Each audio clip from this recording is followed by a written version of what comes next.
All right, I think I fixed the microphone, but we'll find out. Certainly, the video that I did earlier today, it is not fixed. It sounds like absolute trash, which sucks because I hate fighting with microphone stuff. Uh, I'm done the workday. I didn't commute earlier because it wasn't an office day, but I didn't go to CrossFit either. So it's explained in the other video. But anyway, I wanted to do one more quick one, just so I can get through some questions and stuff. And then tomorrow, hopefully, I do go to CrossFit. I'll have a drive. We'll be back in the car. But I'm also behind on YouTube videos, so I'm trying to get myself in the zone for trying to get some stuff recorded today. My voice actually sounds better at the end of the day today, so I think I'm in the clear finally. I know earlier this morning I was still coughing a little bit, but we'll see. The question that came in was from Dave Q4R, and they said, out of curiosity, how old were you when you transitioned from an IC to a manager? What were some of the factors at play when you made the decision? I think this one's an interesting one. I'll get into my experience. It's going to be, it's definitely unique. So when I talk about this, it's not necessarily me saying, and here's what you should expect, because I think that uh, it's pretty uncommon. Not impossible. Obviously, I did it, and it's not because I'm special. I think it's just the circumstances.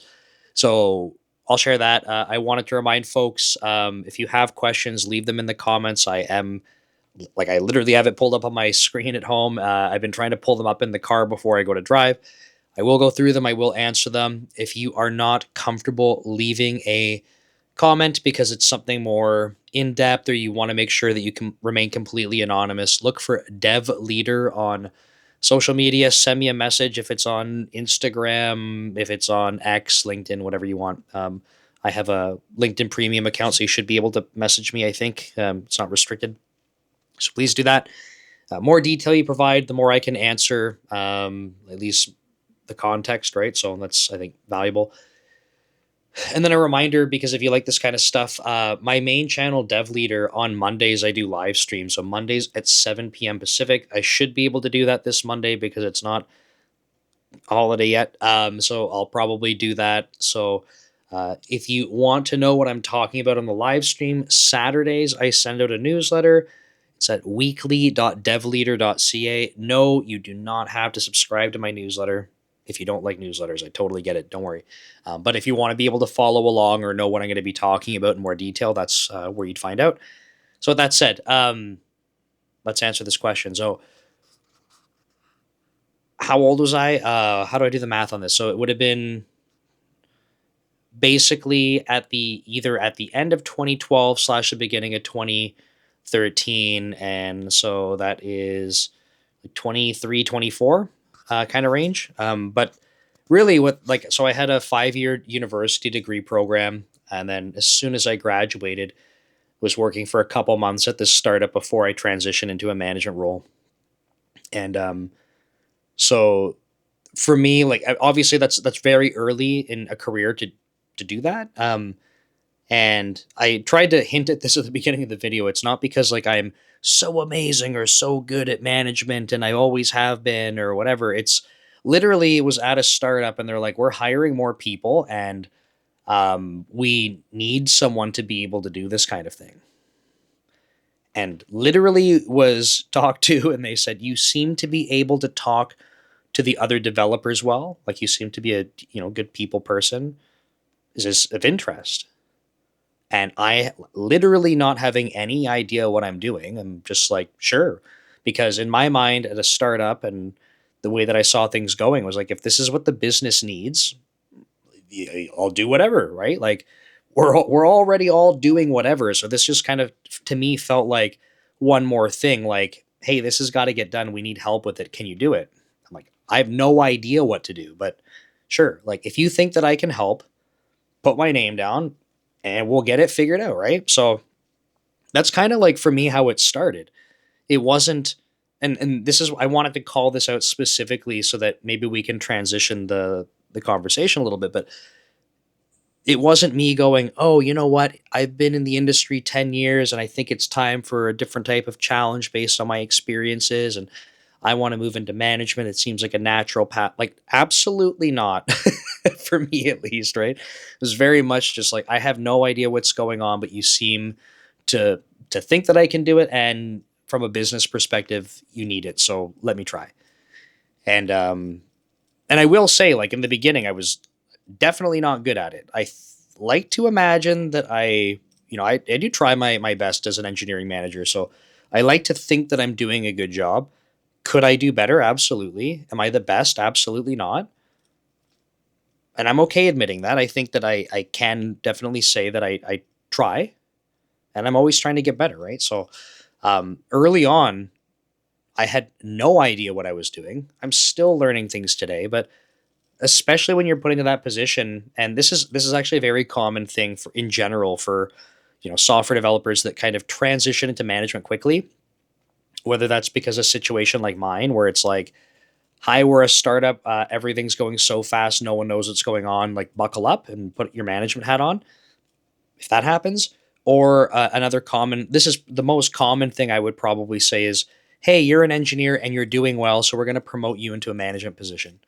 And that one's pretty rough, because if someone's not even interested in management, like they don't have a knack for it, they don't like sort of working with people all day, or they're not prepared to sort of deal with people challenges and focus on people all day, they will struggle. And they will struggle especially because what they've been rewarded for constantly is their individual contributions. You write awesome code, you've been a great architect, you do all of these very technical things very well, and you're very proficient at them. So we're going to make sure that you're in charge of people now. It's kind of weird, right? Like, I get that it seems like a promotion, but it is very much a lateral move. I think what happens though is in many of these situations, they couple together a promotion, like, oh, we'll give you more responsibilities and we will bump your pay and give you a title. Now you're a manager.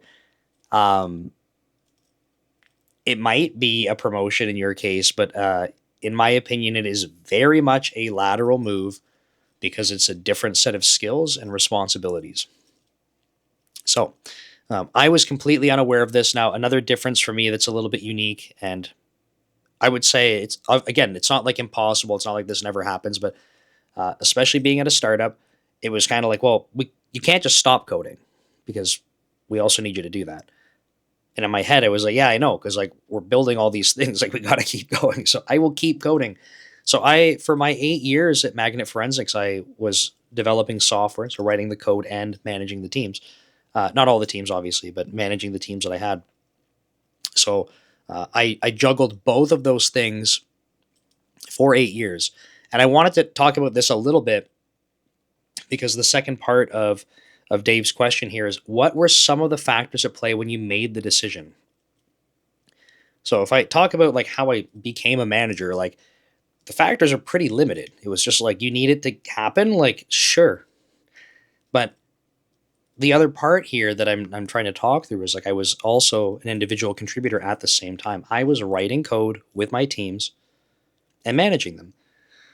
So I hadn't fully made a decision yet, right? And I've talked about this before. I had an amazing HR leader.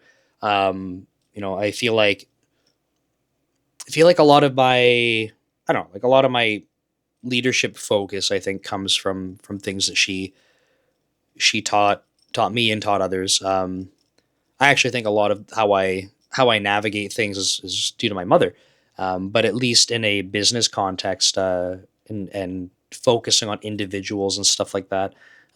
This HR leader, I would attribute a lot of my style to like how she kind of imparted her wisdom, and she would ask me very regularly, have you been thinking about this? Like, are you thinking about doing? You want to go back to doing software development as your full time focus? Are you kind of thinking people management full time focus? And I would tell her like this would happen multiple times a year for almost 8 years, and I'm like, I don't know, like things are okay. Like I don't. Do I have to pick? And she's like, no, you don't. So I'm just asking to see, like, if you're kind of feeling things out. And I didn't know. I had no idea. And I think one of the challenges was that I was still doing so much individual contribution and having a lot of success with that. So it made it difficult that if I could go, work, and I worked a lot, right? So if I could just go work more and make more time to make all these things happen, then the end result was that they would happen and there was some success that would follow. So it would be like, hey, like I could just go code more and then I would kind of get that the reward of having landed more features and worked on products and stuff. So that was a positive reinforcement. I'm going to keep doing it.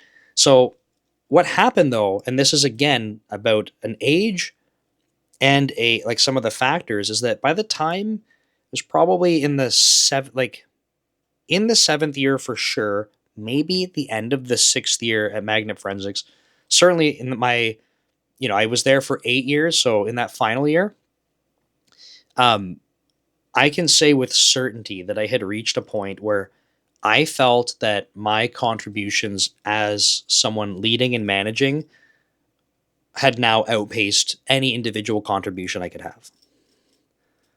And it happened just sort of naturally over time, right? Like I was reaching a point where in order for me to get the most value out of my day, what I needed to do was ensure that I was spending time with other people. Whether that was leading and managing my team, if that was helping out on partner teams, if that was helping individuals on other teams become more effective, I spent my time doing that and got and sort of realized significantly more impact. But it took me that long.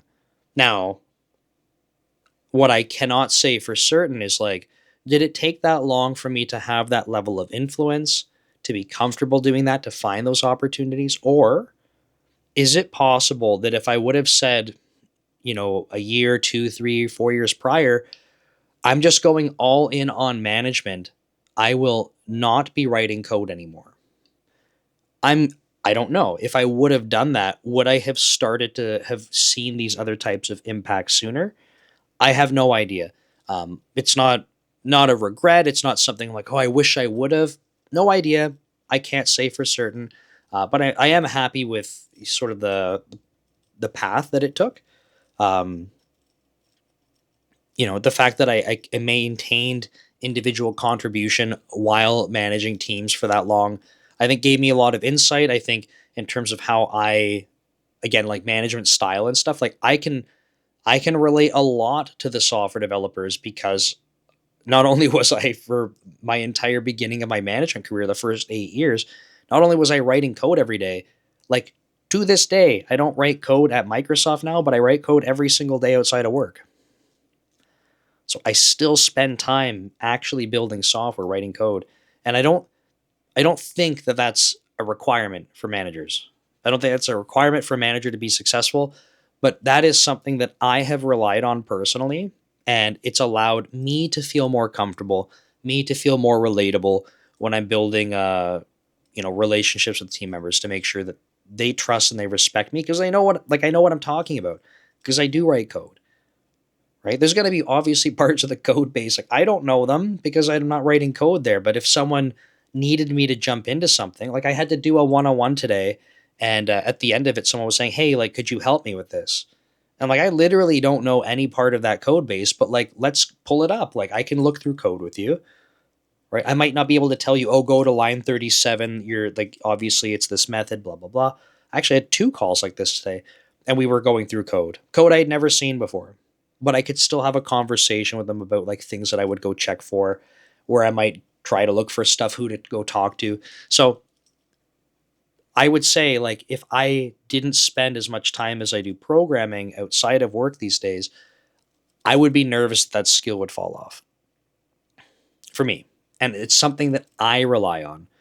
I have worked with managers that don't have coding skills, and some of them are amazing, some of them are terrible. I don't think it's a requirement. I think just being able to communicate clearly at different technical levels is important. So, to maybe wrap up this video though, I think the last thought I wanted to have was around like So they're asking me how old I was when I transitioned. So I would have been 23, 24, and after, so right around 30.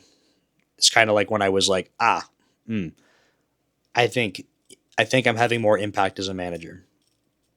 It's right at the tail end. And that's why when I was looking, when I was applying to Microsoft and to Google, to Facebook, and I was applying to these big tech companies, I only applied for management roles. I had said, you know what, this is what I do now.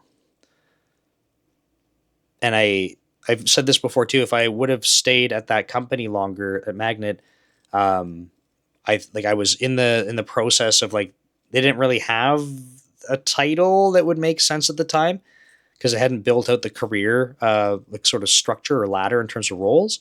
But they didn't have like a technical director role, but that would have been sort of what was coming next. So would have been on path for that. I don't know. Like if I would have stayed there the whole time instead of going to Microsoft, depending on how if I would have continued on that trajectory, is it possible that I would have had a VP role? I don't know. Perhaps.